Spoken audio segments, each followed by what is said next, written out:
Roll cameras action. Okay. Cool. Well, so I went to the universe because I realized in this world there are a lot of people who want liberation, emotional freedom, fulfillment. They want to experience expansion.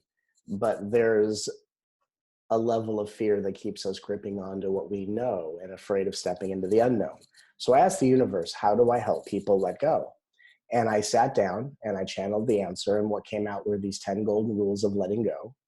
And it was as each of them was like a new cosmic rule of a new spiritual paradigm that was helping people to not only let go, but in a way that didn't create conflict with their ego, that didn't manifest more inner turmoil, that wasn't trying to trade their experience for better experiences, but was truly an authentic letting go of what binds them to suffering.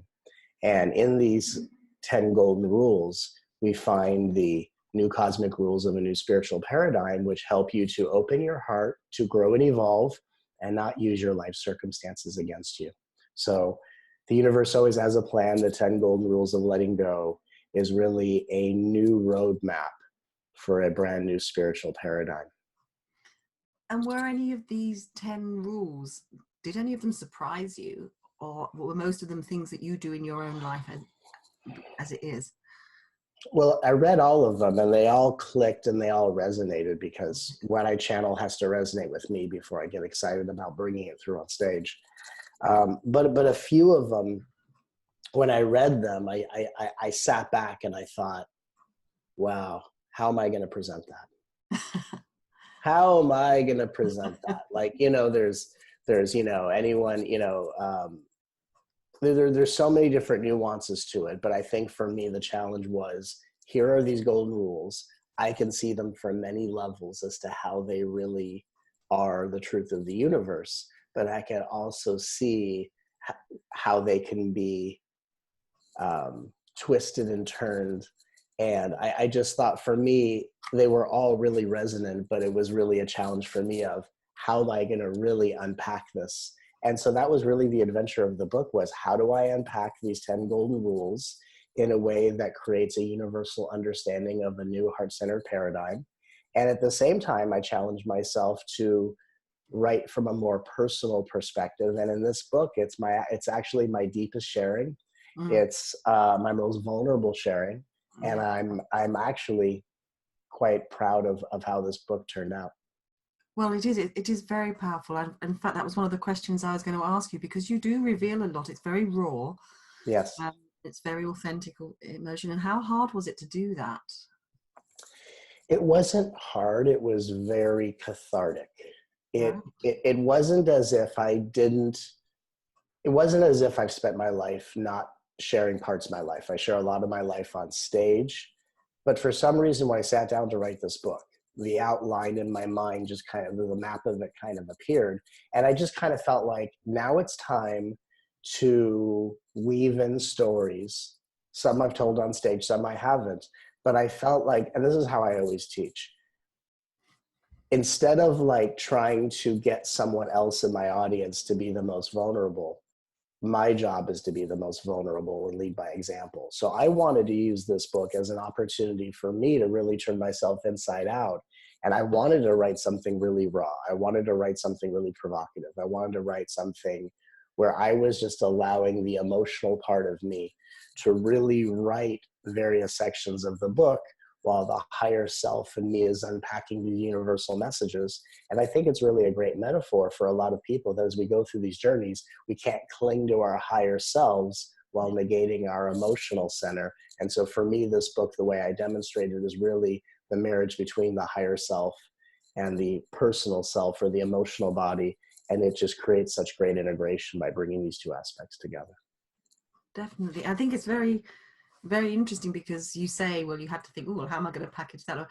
But none of it ever felt, it all felt very organic. It all felt like, because most of the chapters you introduce with some story of your own, and very many of them are very revealing.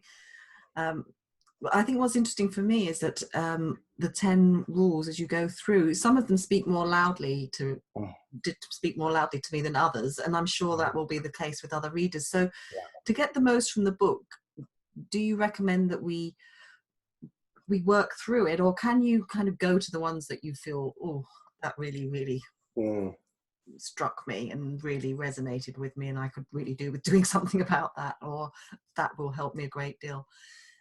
How is the best way to use it? I think there's a few different ways. I think if I think a reader can just the first pass through can just read it from start to finish, because I do call back. So even if you just kind of jump to a chapter, there may be a callback that in an earlier chapter that it's kind of like the usefulness of a ladder. So someone would say that a ladder brings me to a certain height, and they would assume that the toppest rung would be the most important. But if you didn't have the rungs below it, how would you climb up to that spot? Yeah. So if you didn't have the bottom rungs of the ladders, you just have one top rung, and you wouldn't be able to get up there. So I think just like a ladder, each step is equally important in building the energy. And the chapters that really resonate with people is just the revelation of what's been cultivated through the earlier chapters of the book. I would then say that in the second pass of the book, after you've read the whole book, you can then just kind of look through the table of contents, almost like a oracle deck.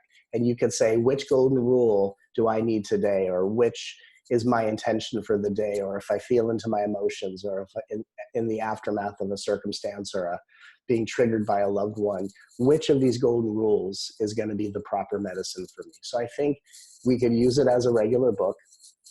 It can be used as an oracle deck. And really, it's up to our intuitions and imaginations to discover the many ways in which this book was not only just created as a literary work, but as a container and a transmitter of healing energy. And so with my other books, and this is the same way, there are people that literally put the book by their bedside because they want to absorb the energy. So there are many ways to use the book in a very multidimensional way. And I'm just, so excited for this one to get out and to help so many people. That's excellent. I think one of the things that comes through really clearly, I think it comes through in all your books, but in this one, in particular, the message about, self-compassion is a sort of important element of every single golden rule that you talk about. Can you explain a little about why it's so important? I think it's important. Self-compassion is the most important, because if we really get to, I think if we really get to know spirit is always loving each of its creations. Our source is nothing but in love and loving us through all of our experiences. So I think what's interesting is if I'm going to create a roadmap that leads people into greater connection with spirit, it's a roadmap that invites people to treat themselves the way spirit is always treating them. If we were to look at a new way of looking at separation from spirit is not because people haven't realized that they are source. Separation from spirit means I treat myself and see myself this differently than spirit always does. So if we learn to treat ourselves and value ourselves as spirit and form, then the distance between us and our true nature shortens and shortens. And so I always include things that resonate with self-compassion, because the journey to revelation, expansion, and awakening is the time it takes for you to see and authentically treat yourself the way the universe always does. I think there's a lot to be revealed from working with your book. Yes, thank you. One of the things that made me smile speaking about that was that you include these spiritual Mythbusters. I really enjoyed those. Me too. That was so much fun. I bet it was. I take it that you didn't channel those, that you put those in prompted by the lessons that came out. Is that how it worked? Or believe it or not, I channeled those too. You channeled those as well? Yeah. Wow. I mean, okay, so here's the funny thing. I said earlier in the interview, I sat back before I wrote the book and I said, how am I going to unpack all this? Right? And then what happens is I have that thought, but then I just sit down and I just do it. And so I started to realize the flow of my book as I was channeling, and I realized, okay, there's a lot of personal sharings. There's these 10 golden rules. And then after each section, I'm going to do this spiritual myth busting thing. And then I would get to the end of a chapter going, apparently I'm supposed to do a spiritual myth busting section. What one would fit for this section? And then it comes right through. So believe it or not, every single thing that I wrote in that book is 100% channeled. And I would just have these thoughts of like, well, what do I do now? And it just flowed right through. And I think what's interesting about this is that we find the various sides of the universe's personality. The universe is all about love and compassion. The universe is all about authenticity with the personal sharing. The universe is all about higher wisdom with the 10 golden rules. And the universe is also about expanding perceptions and being definitive of what is helpful now, what is no longer helpful, and that decisiveness is also the universe's will. So I think in this book, we actually find the many sides of the universe, and it's helpful for readers because I think on a spiritual path, we try to be one way all the time, or we get down on ourselves for flip-flopping between these various sides. And I think if we really use this book as a metaphor, we realize that the universe is all things, all sides, all emotions, all perspectives, and that we're never not aligned with ourselves. And it's the wisdom and the different aspects of this book that really allows us not just to know that, but to really feel it in ourselves and in the depths of our being. Yeah. Because you say in the book, it's okay to dislike. It's okay. Yes. If you're on a spiritual path, you don't have to be loving and liking everything all the time. Mm-hmm. So I think it's going to be, for a lot of people, that's going to be a great release. Be given permission to think, oh, thank goodness, I don't have to be this saintly person whilst trying to follow my spiritual path. And I'm not going to say this about all parents because you can't generalize, of course, but what I've noticed in a lot of people's lives is that, and again, I give parents all credit for the most, daunting task of raising children. It is the PhD program of the spiritual journey, no doubt. But sometimes, I can reflect on my childhood, and there were times when my mother or father were telling me things that were supposedly right or wrong. And what I realized later in life is that some of the things I was told were right or wrong were more about creating convenience in their experience versus actually helping to give me space to have my own process. So when I channeled the teaching, like, it's okay, in order to love, it's okay to dislike, which is the golden rule. What we really find is that when we don't project our parental experiences onto the universe, it's okay to dislike, because dislike is actually showing us what we do and don't resonate with, which is helping to sharpen our choices and to become more definitive. It doesn't have to lead to anger, which is how we leak our energy, or judgment, but we can say to ourselves, my lack of resonance is trying to redirect me in a direction that is of my highest evolutionary standpoint. So I think people are so afraid of their power that they think dislike is a judgment, or they when they go on a first date and they get an intuition the moment they meet the person, they go, nope. And they go, oh, I'm being judgmental. No, that's actually your intuition. So I think in this particular golden rule, we are giving humanity permission to learn how to channel and utilize anger in a conscious way without using it as a weapon against ourselves or other people. And what we find is when it's okay to dislike, we get closer to acceptance, we veer closer to the authenticity of forgiveness, and from the ability to dislike and be honest with ourselves, we are actually allowing the love within us to guide us further. Yes, both love and honesty. Yes. Come up a lot in the book, don't they?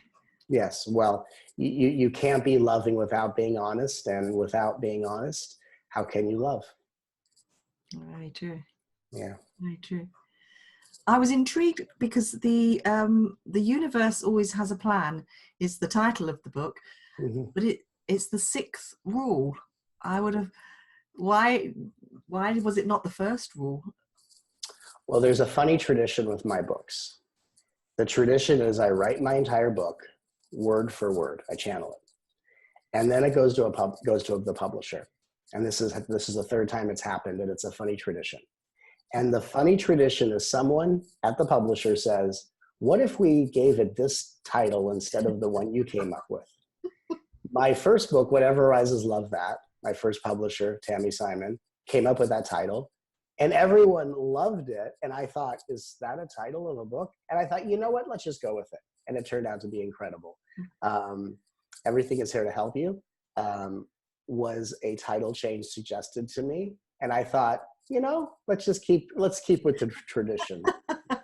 let's let go, right? Let's go for it. And then the third book I turned in, I think I had a different title. I forgot what it was. And they said, we want to call it the universe always has a plan, the 10 golden rules of letting go. And I thought, well, for the third time in a row, Matt Kahn has written everything but the title. And I think I find it very funny. So I actually did not come up with the title, but I also know that because we are all the universe, that it is just the universe working through others to tell me this is the words that have to be on the cover of the book to reach the most amount of people. And that's what my service is just to reach people. So, it just makes it more of a collaborative effort.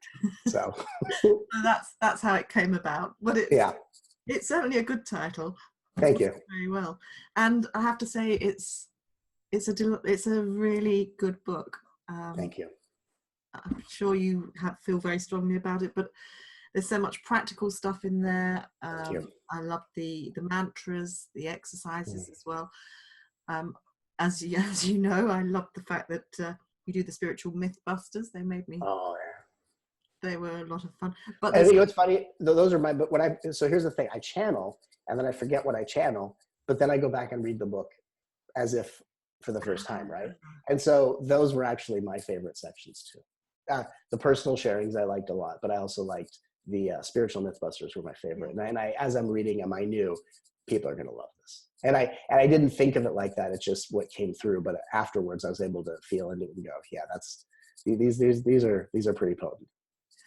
So often I will ask an author at the end of an interview, so what's next? Because normally, they're planning these things, but when stuff is channeled as your work is, do you even know what's next? Oh yeah, I actually do. Well, you know what I have in my compendium of because every single day I channel between 5 and 10 brand new teachings. So I always have way more teachings than I have, events or projects or books. So part of my dilemma is that I will have a list of all these you'll come up with the title when a book comes to me, it's always the title first and it grabs me.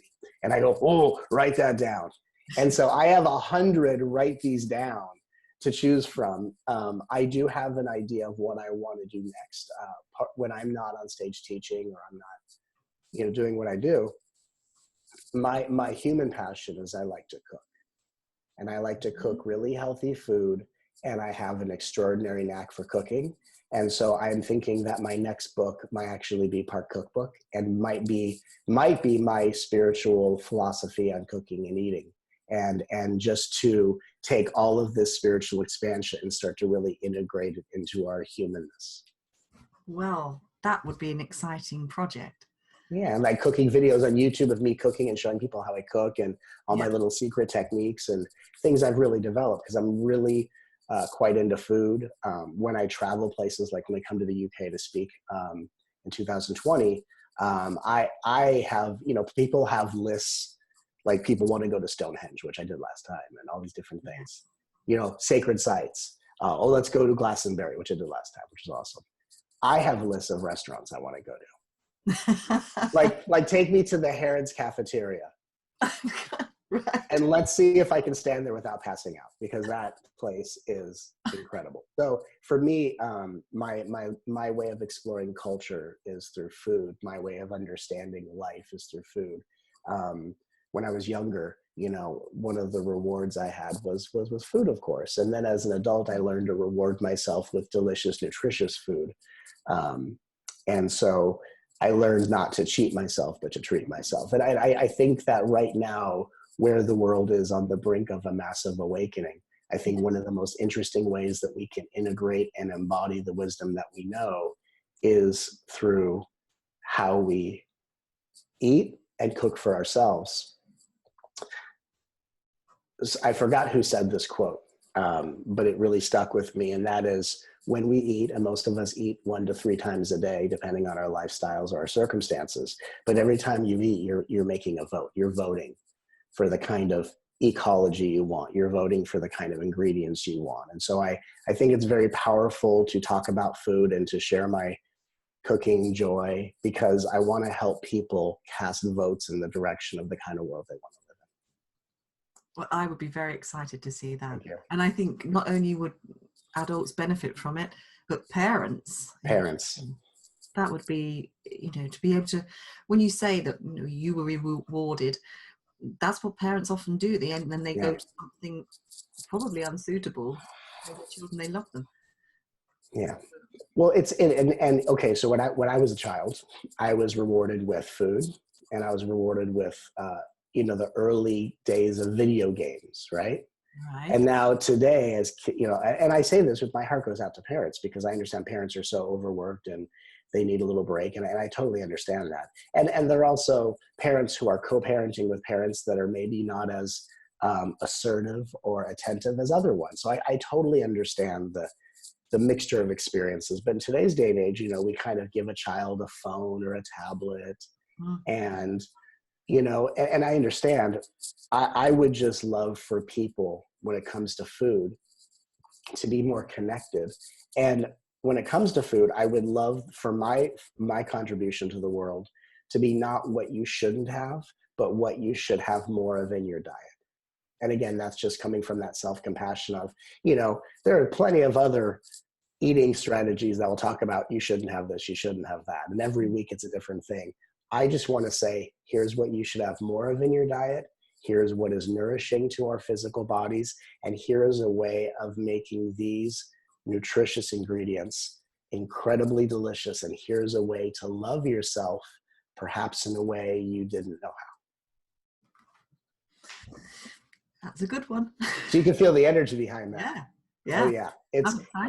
It's alive, and I'm off the road for 2 months, and I have a note section on my phone of recipe ideas that when I get around to it, I'm going to do. So now I'm at home for about another month or so, and I'm going to be testing recipes and just cooking. And for me, being home, the rain in Seattle, cooking all day, wearing my sweats, honest to God, for me, heaven. Blissful. Blissful. Blissful. Well, yeah. That sounds great. Thank you. You did hint just before that you were going to come back to the UK in 2020. Yes. When will that be? Do you know? I don't know the exact date, but my website does, that's for sure. Okay. I'm coming back in 2020. I don't know the exact date. It's on my website calendar, but I'm coming back for a full day workshop. I did the UK last year for the first time. The first event sold out instantly, and so we added a second day. And so now this is going to be a really big full day group healing event. And the more people that are there, the more the energy amplifies. So this is just another way for me to come back to the UK. I have a lot of enthusiastic fans in the UK. And when we all get together for these kinds of events, the kind of magic that unfolds is really quite extraordinary. So I'm so excited to come back to the UK. I'm so excited to eat in the UK. Not many people say that. Particularly the restaurant that I fell in love with is called Dinner by Heston Blumenthal. It's in the Mandarin Oriental Hotel. That place is incredible. But I'm just excited to come back and just, I really resonated with the UK. I felt some sort of past life connection to the UK. More than I thought. I thought I'd feel more of that in France and Italy, but I actually felt more connected to the UK. So I'm just really excited. It's going to be a rather incredible healing event. Well, we're very much looking forward to hosting you here again, and we wish you every success with the new book. I think it's going to do really well. So The Universe Always Has a Plan, and that's out in the UK in March, I believe. So, yep. Yeah, I hope so. Thank you, Matt, so much for taking the time to talk to us, and good luck with the new book. Thank you so much.